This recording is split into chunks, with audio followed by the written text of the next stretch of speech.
The early FNaF timeline is absolutely riddled with questions. Everything that has taken place prior to FNaF 1 and 2 is all speculation. Questions on the top of my mind are: who was the first victim? What did Henry mean by a wound first inflicted on me? What exactly happened at Fallfest? Why did William start killing in the first place? Why is Cassidy the one you should not have killed? Why is Cassidy so vengeful? Why exactly was the puppet built? Who is speaking to the crying child exactly? What is Juniors? And of course, what is that dirt mound in Midnight Motorist? That seems like a lot to tackle in one video, but as I said, I think by making one change to the lore, just one, we can solve it all. And I'm going to jump straight to it. The way that we solve all of these questions is by addressing something that I think was under our nose the entire time. We have all included Golden Freddy in the missing children's incident. We've all assumed that the children we see, the 5 children, are all intrinsically linked to the missing children's incident. But I don't think so. By taking Golden Freddy, Cassidy, and placing him way before any of the others, that puts a lot into focus. And rather than go through every single question, I think I'm just going to start straight off with my timeline. So first things first, we have Fallfest.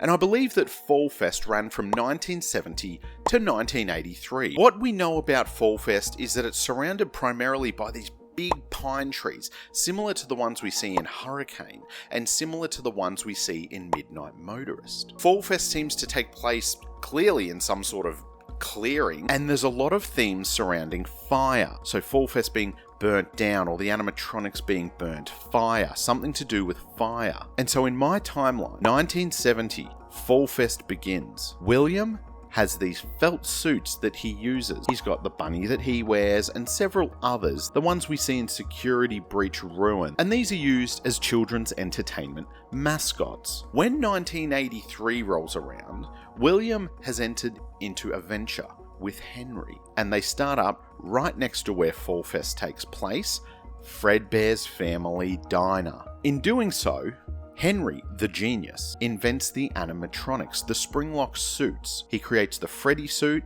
and the Spring Bonnie suit, which allows both Henry and William to dress up as these characters and entertain in their diner and also at Fallfest. Everything's going well until something happens. Now, a disclaimer here is that I don't know whether this is intentional or not. However, in my theory, William springlocks Cassidy in the Freddy suit. William goes ahead, takes his body out of the Springlock suit, and buries it in a shallow grave underneath Fallfest. To cover his tracks, he burns Fallfest to the ground.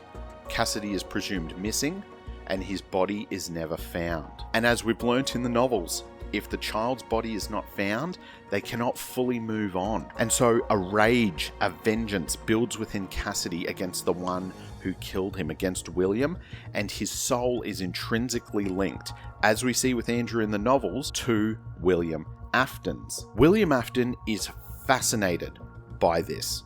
Tortured and haunted, yes, but fascinated by Golden Freddy appearing as a spectre to William and haunting him to a degree. He wants to recreate this phenomenon. The other mascots are well established in Fredbears at this stage: Bonnie, Chica, Freddy, Foxy, so on and so forth. And so William starts the missing children's incident. He murders Susie first, stuffs her into the Chica suit, but nothing happens. He then repeats this 3 more times with Bonnie, Freddy, and Foxy. Nothing is happening.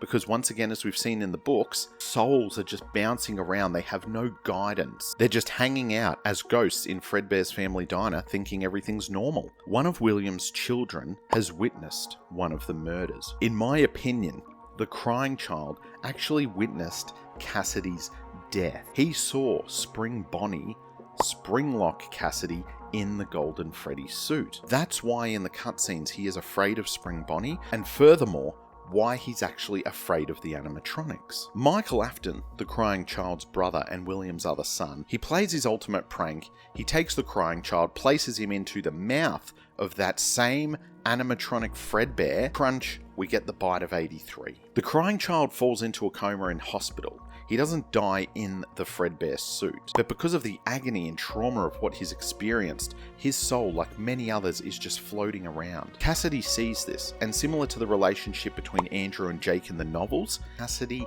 helps the crying child.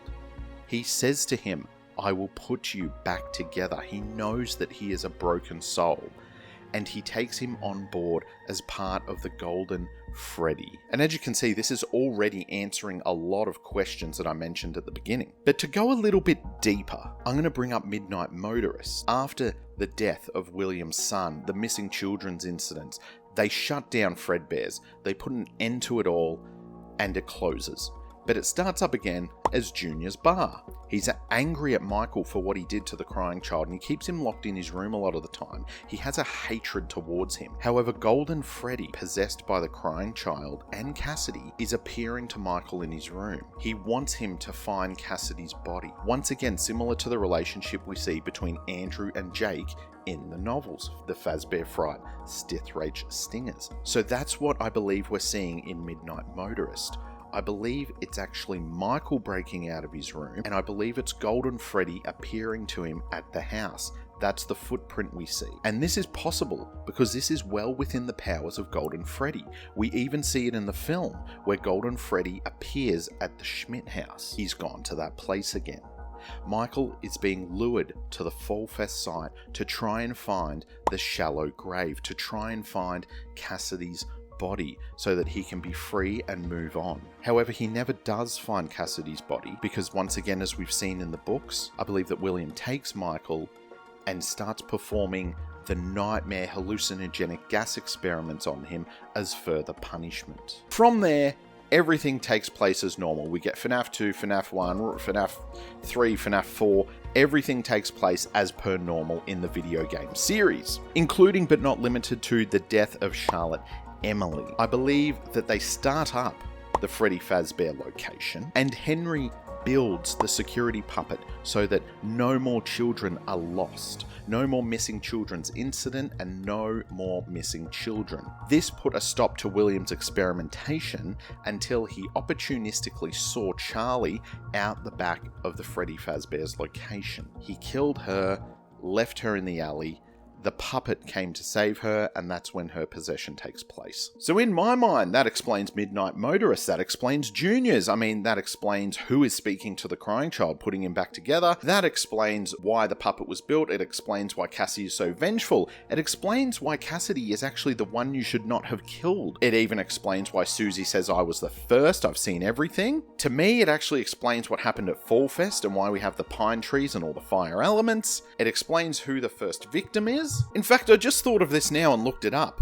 It even explains the grave order in Help Wanted 2, because we've got Chica first, then Foxy, then Freddy, then Bonnie. They're the missing children's incidents. Then we've got Golden Freddy, and then the puppet. Now, you're looking at me with a raised eyebrow saying, well, if what I'm saying is true, why would Golden Freddy be like the fifth one? That doesn't make sense, because Golden Freddy is representative of the crying child. So we've got Cassidy being first, and out of all of this, the one you should not have killed, the very first one, then the missing children's incidents, then we have crying child, then we have the puppet, Charlotte Emily. That makes perfect sense to me, and I actually cannot fault anything I'm saying at the moment. But if you listened closely, there was one question in there at the start that I still haven't explained. When Henry, in the insanity ending of FNaF 6, refers to a wound first inflicted on me, the exact quote is, "It keeps me awake at night. I could make myself sleep. But not yet. Not until I undo what he has done and heal this wound.